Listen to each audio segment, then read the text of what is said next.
నమస్కారం. ఈరోజు శ్రీ సాయిబాబా మహిమ భక్తులను కాపాడే దయామూర్తి.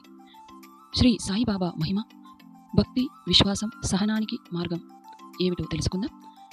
ఓం సాయిరాం. భక్తులారా, ఈ లోకంలో ప్రేమ, దయ, కరుణకు ప్రతిరూపంగా కోట్లాది మంది భక్తుల హృదయాల్లో నిలిచిన మహానుభావుడు శ్రీ శ్రీ శ్రీ సాయిబాబా వారు. కులం, మతం అనే భేదాలు లేకుండా అందరినీ ప్రేమించిన దయాస్వరూపుడు సాయిబాబా. ఆయన చెప్పిన 2 గొప్ప మార్గాలు శ్రద్ధ, సబూరి అంటే భగవంతునిపై నమ్మకం మరియు ఓర్పు. సాయిబాబా జీవితం. మహారాష్ట్రలోని షిరిడి అనే పవిత్ర ప్రదేశంలో సాయిబాబా నివసించారు. చిన్న మసీదులో ఉండి భక్తులకు ప్రేమ, సేవ, దయ అనే మార్గాలను బోధించారు. ఆయన దగ్గరకు వచ్చిన ప్రతి ఒక్కరిని తన బిడ్డలుగా చూసేవారు. భక్తులపై కరుణ.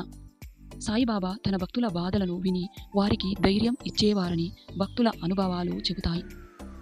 ఆయన ఎప్పుడూ నన్ను నమ్మండి, నేను మీకు తోడుగా ఉంటాను అనే విశ్వాసాన్ని భక్తులలో నింపారు. సాయిబాబా వారిని ఎలా స్మరించాలి భక్తులారా? సాయి నామాన్ని ప్రేమతో జపించవచ్చు. గురువారం రోజున చాలామంది ప్రత్యేకంగా పూజాపారాయణం చేస్తారు. కానీ సాయిబాబా బోధించిన ముఖ్యమైన విషయం ప్రేమ, దయ, నిజాయితీతో జీవించడం. భక్తి సంప్రదాయం ప్రకారం సాయిబాబాను భక్తితో స్మరించడం వల్ల వారి మహిమలు మనస్సుకు ధైర్యం కలుగుతుంది. కష్టం సమయంలో ఆశ లభిస్తుంది. మంచి మార్గంలో నడిచే ప్రేరణ కలుగుతుంది. భక్తులారా, దేవుడిని వెతకడానికి దూరం వెళ్లాల్సిన అవసరం లేదు. ప్రేమ ఉన్న చోట, దయ ఉన్న చోట, సేవ ఉన్న చోట సాయిబాబా ఆశీర్వాదం ఉంటుందని భక్తులు నమ్ముతారు. అందరం కలిసి పలుకుదాం ఓం సాయిరాం అంటూ.